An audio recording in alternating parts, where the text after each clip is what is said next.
Karimnagar MP Bandi Sanjay fire అయ్యారు.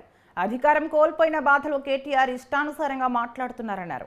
తెలంగాణ ప్రజల కంటే ఆంధ్రోళ్లు తెలివైన వాళ్లంటూ కేటీఆర్ చేసిన వ్యాఖ్యలపై ఆయన ఆగ్రహం వ్యక్తం చేశారు. తెలంగాణ ప్రజలకు తెలివి లేకనే సకల జనుల సమ్మె చేసి ప్రత్యేక రాష్ట్రం తెచ్చారా అని ప్రశ్నించారు. తెలంగాణ వారికి తెలివి లేదన్న వారికి ఓటు వేయొద్దన్నారు. కరీంనగర్లోని 21వ వార్డు బాలాజీనగర్లో డ్రైనేజీ వ్యవస్థను స్థానికులతో కలిసి బండి సంజయ్ కుమార్ పరిశీలించారు. తాగడానికి నీళ్లు లేక అస్తవ్యస్తమైన డ్రైనేజీతో ఇబ్బంది పడుతున్న ప్రజలను కలిసి వారి సమస్యలను అడిగి తెలుసుకున్నారు. నీళ్లు ఇచ్చేదాకా ప్రభుత్వం అధికారుల వెంట పడతామన్నారు.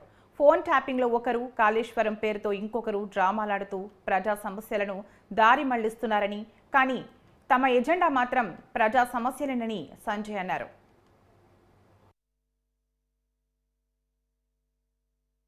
అని చెప్పి ఒక నమ్మకం ఉండే, స్పందించాల్సిన స్థాయిలో స్పందించలేదు. సమస్యను పరిష్కరించకుండా ఇంకా సమస్యను ఇంకా పెంచే ప్రయత్నం చేయడం వలన వాళ్ళ ఆ సమస్యను దూషించుకోవడం జరిగింది. ఇప్పుడు వచ్చి చూసిన తర్వాత చాలా ఘోరమైన పరిస్థితి. మీరు కూడా చూసారు, మీరు ఒక ఓన్లీ డ్రైనేజ్ చూసారు. నేను బోరింగ్ వేసి వాటర్ కూడా చూసిన. సర్ఫ్ నీళ్ళ కంటే డేంజర్నే వాటర్. సర్ఫ్ మీరు చూడలేదు, సర్ఫ్ నీళ్ళ కంటే డేంజర్ని. మోటార్ బోరింగ్ వేసి పైప్ పడితే మొత్తం నురుగు నీళ్ళు వస్తున్నాయి. అది ఘోరమైన స్మెల్ వస్తుంది. ఇప్పుడు వాళ్ళు అవి తాగి బతకాలి. అవి వాటిని చూసుకుంటే వాళ్ళు